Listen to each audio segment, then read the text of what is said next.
Hello वीएस, I am Ram Kamal with you.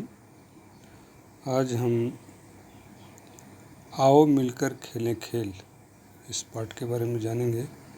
आप देख रहे हैं कि दो पहलवान लड़ रहे हैं और नागपंचमी मेला लिखा हुआ है ऊपर। ये नागपंचमी यह त्यौहार है भारतीय संस्कृति में, और इस दिन जो है खेल होते हैं, विभिन्न तरह के परंपरागत खेल किए जाते हैं और उसमें से कुश्ती जो है बहुत महत्वपूर्ण होता है।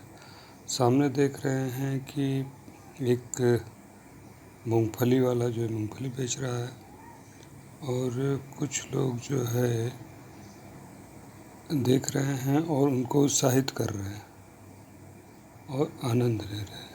और एक व्यक्ति जो है इस खेल के विषय में लोगों को बताते हुए और क्या हो रहा है, कौन कैसा प्रदर्शन कर रहा है, इसके बारे में बता रहा है। ये चीज़ जो है हमारे ग्रामीण समाज में आज भी मेलों में मिल जाती है। पीछे आप देख रहे होंगे बहुत सारी दुकानें हैं, मेला लगा हुआ है। तो ये सब हमारी संस्कृति के अंश हैं और इनका उद्देश्य लोग जो है एक जगह पर इकट्ठा हो सकते हैं और साथ ही साथ शारीरिक क्रियाओं को प्रोत्साहन देना है। शारीरिक क्रियाएं जो है इससे जितना ही होंगी उतना ही व्यक्ति का शरीर मजबूत होगा। पीछे देख रहे होंगे बच्चे, चरखा है, वो बच्चे जो है इस पर बैठ के और घूमते हैं। तो ये और टेंट लगे हुए हैं, टेंट में लोग जो है आए हुए हैं बाहर से, वो ठहर सकते हैं। गुब्बारा बिक रहा है, बच्चों के का सामान है। तो इस तरह से मेला लगा हुआ है, नागपंचमी मेला। अब चलते हैं आगे, खेल के विषय में कैसे खेलते हैं इसके बारे में जानते हैं।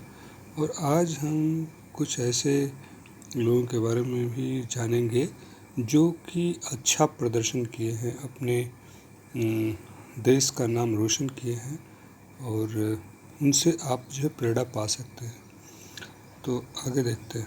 उसके पहले मैं कुछ बातें बताना चाहता हूँ कि खेल जो है कुछ स्थानीय होते हैं और कुछ जो है राष्ट्रीय स्तर पर खेले जाते हैं, उसको स्थानीय खेल कहा जाता है। और कुछ जो है जो राष्ट्रीय स्तर पर खेले जाते हैं उनको नेशनल गेम यानी राष्ट्रीय खेल कहा जाता है।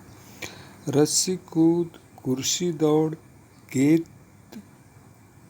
तड़ी, कुश्ती, रस्सा कस्सी, टच एंड पास यानी छू करके दूसरे को पास करना है। कोई सामान आता है आपके पास तो आप दूसरे के पास दे देते हैं, टच एंड पास। घेरे में टप्पा होता है, उसको खेला जाता है। खो खो, कबड्डी, ये सब जो स्थानीय खेल के रूप में माना जाता है। और ये स्थानीय खेल राष्ट्रीय खेल भी हो गई बाद में, कबड्डी वगैरह। इसको एशियन गेम, ओलंपिक में भी, एशियन गेम में भी रखा गया। एशिया जो है महाद्वीप है जिसमें बहुत सारे देश आते हैं और हम लोग भी उसी महाद्वीप में हैं, एशिया कंटिनेंट। सो आगे बढ़ते हैं। एक कुछ खिलाड़ी हैं जिनको बारे में बताया जा चुका है पहले भी और दोबारा रिवाइज कर लेते हैं। मेजर ध्यानचंद हैं जो हॉकी के खिलाड़ी हैं। पीवी सिंधु जो है रियो ओलंपिक में रजत पदक विजेता थी और ध्यानचंद जो ओलंपिक में स्वर्ण पदक दिलाए थे। और सुशील कुमार पहलवान है भारतीय कुश्ती के खिलाड़ी। और आगे देखिए, मिताली राज हैं क्रिकेट के और अजय ठाकुर हैं कबड्डी टीम के और सुप्रिया हैं कप्तान राष्ट्रीय खो खो के। तो इनका परिचय कराया जा चुका है आपको और आज जो है कुछ आगे जानते हैं नया। Hockey, football, cricket, badminton, judo, gymnastic, athletics, दौड़ और कबड्डी जो है ये मलखम्ब, खो खो आदि राष्ट्रीय खेल हैं। हॉकी के खिलाड़ी मेजर ध्यानचंद के जन्मदिन ध्यान दीजिएगा 29 अगस्त को भारत में राष्ट्रीय खेल दिवस के रूप में मनाया जाता है। 29 अगस्त को राष्ट्रीय खेल दिवस मनाया जाता है और हमारा राष्ट्रीय खेल हॉकी है। पैरा ओलंपिक क्या होता है? पैरा ओलंपिक खेल में दुनिया भर के शारीरिक तौर पर दिव्यांग खिलाड़ी हिस्सा लेते हैं। दिव्यांग का मतलब जिनको कुछ विकलांगता होती है, शरीर में कुछ कमी होती है, तो वो खिलाड़ी जो है पैरा ओलंपिक में भाग लेते हैं। इन खिलाड़ियों का जज्बा और जीत की कोशिश इनकी शारीरिक कमजोरियों को पीछे छोड़ देती है।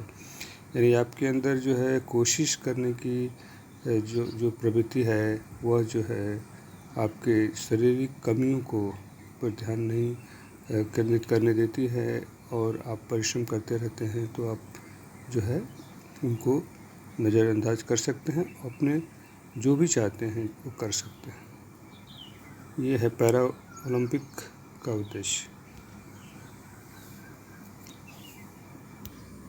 इनका नाम दीपा मलिक, देख लीजिए, ये दीपा मलिक हैं और शरीर का निचला हिस्सा शून्य होने के कारण भी शॉटपुट में दीपा मलिक ने रजत पदक जीतकर पैरा ओलंपिक 2018 में पदक जीतने वाली पहली भारतीय महिला खिलाड़ी बन गई हैं।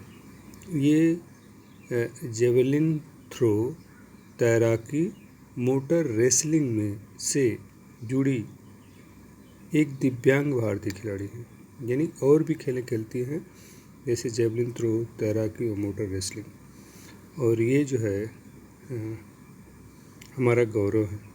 पैरा ओलंपिक खेलों में उल्लेखनीय उपलब्धियों के कारण भारत सरकार ने इन्हें अर्जुन पुरस्कार दिया था।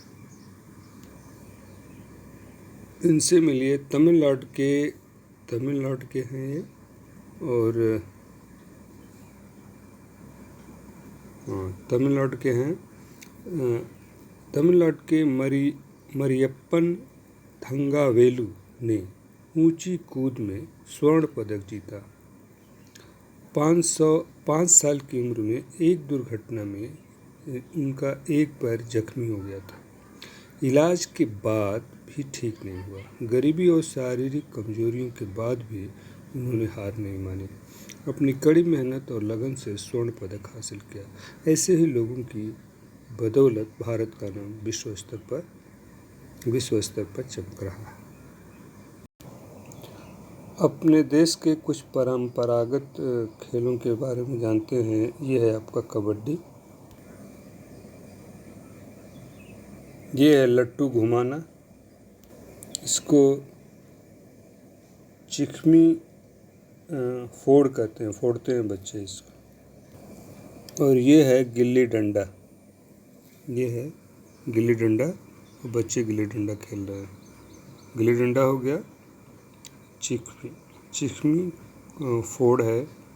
देन दिस इज योर लट्टू घुमाना, और ये है आपका kabaddi.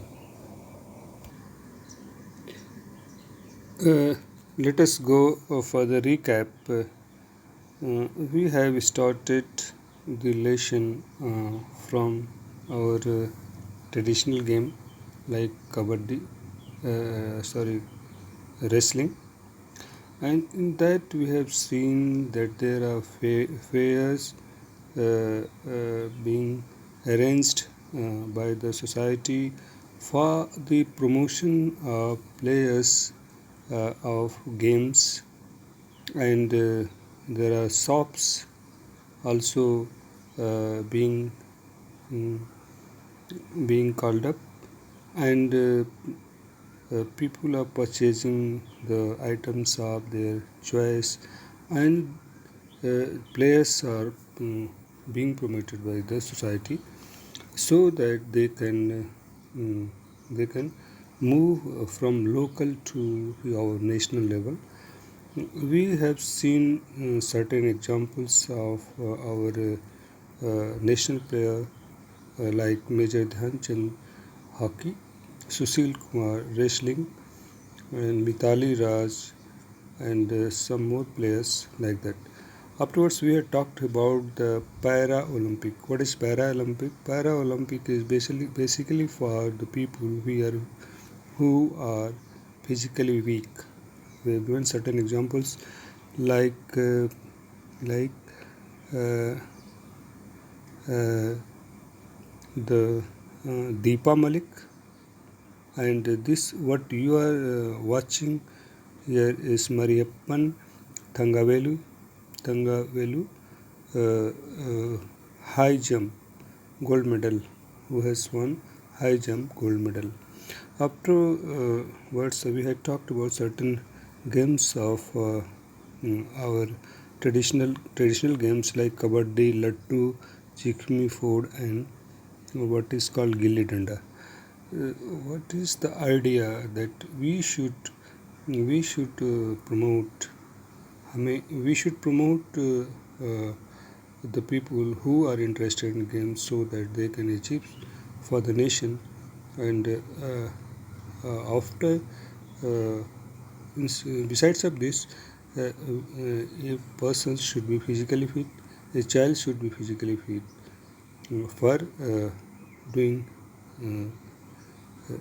any sort of work successfully, and we should encourage for that. Thank you for being with me. Thank you very much.